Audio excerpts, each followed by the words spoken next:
వెళ్ళబోతున్నాను చాలా డౌట్ఫుల్ గా వెళ్ళాను. బట్ స్టిల్ వెళ్ళిన తర్వాత నా జర్నీ నాకే చాలా సాటిస్ఫైయింగ్ గా చాలా హ్యాపీగా ఉంది. సెకండ్ టైం ఎందుకు వచ్చిందా ఛాన్స్ వెళ్ళాలో ఉందని ఆలోచించుకుని వెళ్ళినందుకు నేను చాలా హ్యాపీగా ఫీల్ అవుతున్నాను.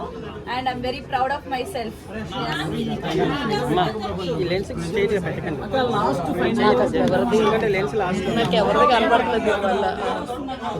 డెఫినెట్ గా నేను ఫస్ట్ వెళ్ళినప్పుడే ఫైనల్ దాకా ఉండాలి. ఫస్ట్ వెళ్ళినప్పుడే ఫైనల్ దాకా ఉండాలి, గట్టిగా ఆడాలన్న ఒక దీంతో వెళ్ళాను. బట్ అనుకోకుండా నామినేషన్స్ లో వెళ్ళకపోవడం అనేది నా చేతుల్లో లేదు. ఈ సీజన్ నామినేషన్ ప్రక్రియలన్నీ డిఫరెంట్ గా అయినాయి. బయట నుంచి రావడం, పెయింట్ బ్రష్లు, జైలు సంథింగ్ అట్లా.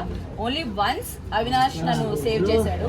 మిగతా టైమ్స్ అంతా నన్ను నామినేషన్స్ లోకి వేయడానికి చాలా ఆప్షన్స్ ఉన్నాయి. బట్ ఎందుకు వెళ్ళలేదో నా లక్కో లేకపోతే ఏంటో తెలియదు. కానీ ఒకేసారి 14th వీక్ లో నామినేషన్కి వెళ్ళడం వల్ల ఓట్ బ్యాంక్ క్రియేట్ అవ్వకపోవడం వల్ల నేను ఎలిమినేట్ అయ్యానని ఇప్పటికీ నమ్ముతున్నా. బికాజ్ నా గేమ్ మీద నాకు కాన్ఫిడెన్స్ ఉంది. ఓన్లీ ఆ ఒక్క టాస్కే కాదు, వెళ్ళిన దగ్గర నుంచి కూడా నా బెస్ట్ ఇస్తూ గట్టిగా ఆడానని నా నమ్మకం. So only because of vote bank create అవ్వలేదు, ఒక్క వీక్ రావడం అనేది నా డ్రాబ్యాక్ అని నా ఒపీనియన్. మేడం, మీరు స్టార్టింగ్ లోనే మనలాంటి వాళ్ళు కప్ ఎందుకు ఇస్తారనేసి మీరు కామెంట్ చేశారు. మనలాంటి వాళ్ళకి కాదు, జనరల్ గా ఆడియన్స్ ఆర్ మేము ఎవరైనా కూడా ఎంటర్టైనర్స్ ని ఓకే కామెడీ చేశారా చూసి అట్లా వదిలేస్తారు. But when it comes to hero or ఏదైనా వచ్చింది అనుకోండి, అంత ఎత్తులో చూసుకుంటారు. అంత సేమ్ ఫీల్ తో ఎంటర్టైనర్స్ చూడడం అనేది మా ఫీలింగ్. సో మేమేమనుకున్నాం అంటే ఈ వైల్డ్ కార్డ్ లోకి ఎంటర్టైనర్స్ పాయింట్ ఆఫ్ వ్యూ పిలిచారు, మనం ఎంత బెస్ట్ ఇద్దామో అంత ఇచ్చి జాగ్రత్తగా ఆడుకొని వెళ్దాం అన్న పాయింట్ లో ఉండే. విష్ణుప్రియ మిమ్మల్ని నువ్వు వాడలేవు, నువ్వు జీరో, నువ్వు ఇక్కడ నువ్వు నవ్వించడానికి వచ్చా అన్నప్పుడు మీలా జరిగింది కదా. సో మీరు అప్పుడు కసితోనే ఆడారా విష్ణుప్రియ అట్లా అనడం వల్ల? విష్ణు ఒక్కటే అనడం వల్ల కాదు, స్టార్టింగ్ నేను వెళ్ళిన 3rd వీక్ 4th వీక్ వేరే వాళ్ళు కూడా నామినేట్ చేసినప్పుడు ఆటలో 0 అంటే నాకు ఇంకా అప్పుడే కోపం అంటే బాగా ఆడుతున్నాను కదా. మేము ఫిజికల్ టాస్క్లు, సోలో టాస్క్ నేను ఇప్పటివరకు ఆడిని అన్ని ఒకటే వినలేదు.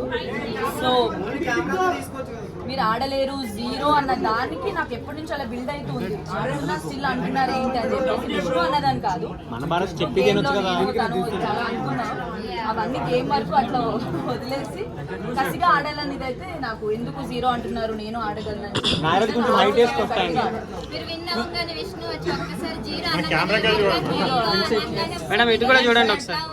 చాలా బాగుంది. బికాజ్ నన్ను 0 తనే అనింది ఆ ఫ్లోలో గొడవలో. బట్ ఇమీడియట్ గా నేను గెలవడం అంతసేపు ఆల్మోస్ట్ 2.5 hours అనుకుంటా, బయటకు వచ్చాక తెలిసింది. 2.5 hours పైన నించొని ఆడినందుకు నేను ఇప్పుడు వచ్చే ముందు కూడా విష్ణు అండ్ హౌస్ మేట్స్ అందరూ కూడా ఇట్లా బౌ చేసి చాలా బాగా ఆడావు హోల్ సీజన్, నాట్ ఓన్లీ ఆ టాస్క్ మొత్తం బాగా ఆడావని చెప్పి వాళ్ళు చెప్పి పంపించడం నచ్చింది. బిగ్ బాస్ హౌస్ లో ఎవరు మిస్ అవుతారు? నేనా టీవీ షోస్ లో యాక్ట్ చేయడం ఈజీ అనిపించిందా? బిగ్ బాస్ లో షోలో ఎలా ఉంది?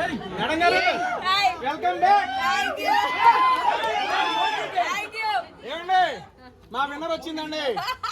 మా తరపున winner. Thank you so much. దున్నేశారు, దీనికి వీళ్ళందరూ సాక్ష్యం. అండ్ ఇది ఈ కెమెరా వెనక ఆడియన్స్ కూడా ఉన్నారు, వాళ్ళు కూడా సాక్ష్యం. ఓటింగ్ మీకు ఆ స్టార్ ఎంత బాగా చేశాను, మీరు యూట్యూబ్ వాళ్ళు వచ్చి నా హోటల్ దగ్గర చెప్పారు. వాళ్ళు ఖచ్చితంగా రోహిణి దగ్గర కర్ర తెచ్చుకో ఫోన్ మీద నా మనసు బాధ అనిపించింది. ఒక ఆడపిల్ల మీరు ఇండస్ట్రీ కోసం ఎంత కష్టపడ్డారు నాకు తెలుసు. జై రోహిణి. చాలా సీరియల్ శివంగి రోహిణి మేడం సీరియల్ తో నాకు మదర్ క్యారెక్టర్ ఇచ్చారు. జయప్రకాష్ అక్కడ ఉన్నాడు, మనం అక్కడ నాకు ఒక క్యారెక్టర్ వస్తే మీరు నా దగ్గరకు వచ్చి మీ కూతురు ఎక్కడ వెళ్ళిపోయిందమ్మా అని అంటే నా కూతురు ఎవరు అబ్బాయి తీసుకుని బాగా నచ్చింది. మేడం మీ ప్రకారం మీకు టీవీ షోస్ చేయడం ఈజీ అనిపించిందా? బిగ్ బాస్ గేమ్ ఆడడం ఈజీ అనిపించిందా? టీవీ షోస్ అంటే వెళ్ళి ఇలా చేసుకుని వచ్చేస్తామండి. నాకు TV shows easy. Bigg Boss అనేది ఓవరాల్ గా నేను మార్నింగ్ లేచిన దగ్గర నుంచి రాత్రి వరకు మేము ఏం చేస్తున్నాం, ఏం ఆడుతున్నాం అంత పబ్లిక్ లో ఉంటది. సో ఈజీ అంటే నేను ఇంకా ఈ టాస్క్ ఒకటే కొంచెం కష్టం. లెక్కర్లో ఉంది కదా, సో మీరు ఆడినప్పుడు అనిపించలేదు మీ మదర్ కూడా వచ్చి చాలా అనిపించింది నాకు. లెగ్ ని మైండ్ లో పెట్టుకొని ఆడుకున్నా, బట్ ఎప్పుడు లెగ్ ఇలా ఉందని ఎప్పుడు నేను రీజన్ చెప్పి ఆడింది అయితే లేదు. బికాస్ నేను అవన్నీ డిసైడ్ అయ్యే లోపలికి వచ్చా, ఆడదాము ఎలా ఉన్నా కూడా అని చెప్పేసి. లెగ్ ఇలా ఉందని నాకు ముందే తెలుసు. మేడం మీ ప్రకారం ఈ సీజన్ విన్నర్ ఎవరు మేడం? నా ప్రకారమా చెప్పలేను, ఎంటర్టైనర్స్ ఎవరైనా అయితే బాగుంది అనిపించింది. సో మేడం నిఖిల్ గేమ్ బాగుంది, టాస్క్ ఇచ్చి పడేస్తాడు, గెలుస్తా ఉంటాడు, అందరి గేమ్ బాగుంది. ఎందుకంటే ఇన్ని వారాలు దాటుకొని 15th వీక్ దాకా ఫినాలే దాకా వెళ్ళారంటే ప్రతి ఒక్కరు సూపర్ ఆడుతున్నారు. ఆ గేమ్ వెళ్తున్న మధ్యలో ఒకరికొకరు ఫేవరెట్స్ అవ్వడం, ఒకరి గేమ్ ఒక మాట రావడం ఇవన్నీ కామన్. బట్ అందరూ వాళ్ళ పోటీగా ఆడుతున్నారు. గౌతమ్ ఎలా ఆడుతున్నాడు? Gautam is also playing good. మీ హెల్దీ బాయ్ కదా.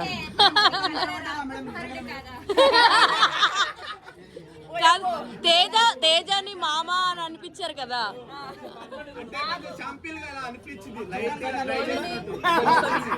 నేను ముందే తనకి క్లారిటీ ఇచ్చి, అరే నేను సరదాగా ఏడిపిస్తున్నాను, మీరు సీరియస్ గా తీసుకొని ఇది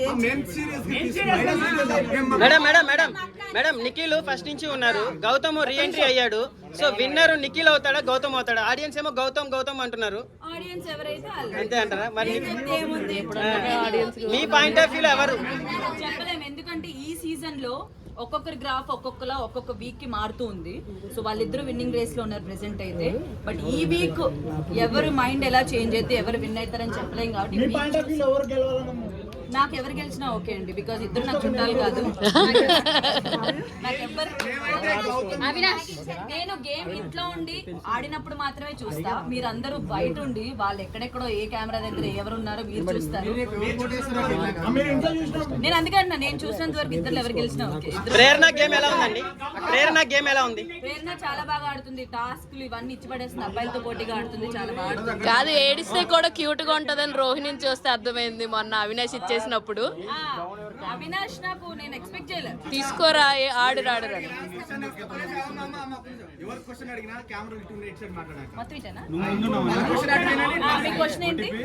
ఏడిస్తే కూడా అంత క్యూట్ గా ఉంటదని రోహిణి ఏడుస్తుంటే అనిపించింది. ఆడరా ప్లీజ్ రా ఆడరా అని. అంతసేపు ఎలా హోల్డ్ చేశారు మేడం? ఒక క్వశ్చన్ అడుగుతున్నా కదా, కంప్లీట్ చేయొచ్చు కదా. సో అవినాష్ ఫ్లాగ్ టాస్క్ లో నిజంగా నాకు ఆ టైంలో ఇచ్చేస్తున్నాడు అనుకో. ఎందుకంటే స్టార్టింగ్ మేము ఇద్దరం వెళ్ళి పడ్డం లాక్కోవడం చాలా స్ట్రగుల్ అయింది. ఇద్దరు తిప్పితే తిరగని అవినాష్ మీరు ఎలా అనగానే తిరిగిపోయాడు. నేను అనుకోలేదు, నేను ఇంకా ప్యాంట్ పట్టుకోవడం వల్ల ఎక్కడ ఇరుక్కుంది నేను అనుకున్నా దా అని చెప్పి ప్యాంట్ పట్టుకోని లాగా మేబీ దానివల్ల ఏమైనా ఎఫెక్ట్ తిరిగాడేమో అని చాలా ఫస్ట్ అనుకున్నా. దాని తర్వాత నేను ఆ గేమ్ స్టార్ట్ అయినప్పుడే నాకు కొంచెం లోపలికి వెళ్ళాక ఈ ఫింగర్స్ అవి కొంచెం వీక్ అయినాయి. ఇట్లా పట్టుకొని లాగేది, ఎక్కువసేపు చేతులతో ఏదైనా చేసేది నాకు అవ్వట్లేదు. అబ్బా ఈ టాస్క్ ఏంట్రా నాన్న, ఏదైనా సోలో టాస్క్ ఇస్తే బాగున్నా, ఎవరిది అలా ఆడుకునే వాళ్ళు ఈ పీక్కోవడం లాక్కోవడం రాదని నాకు కళ్ళలో నీళ్ళు వచ్చినాయి. అది చూసాడు అప్పుడు ఫస్ట్.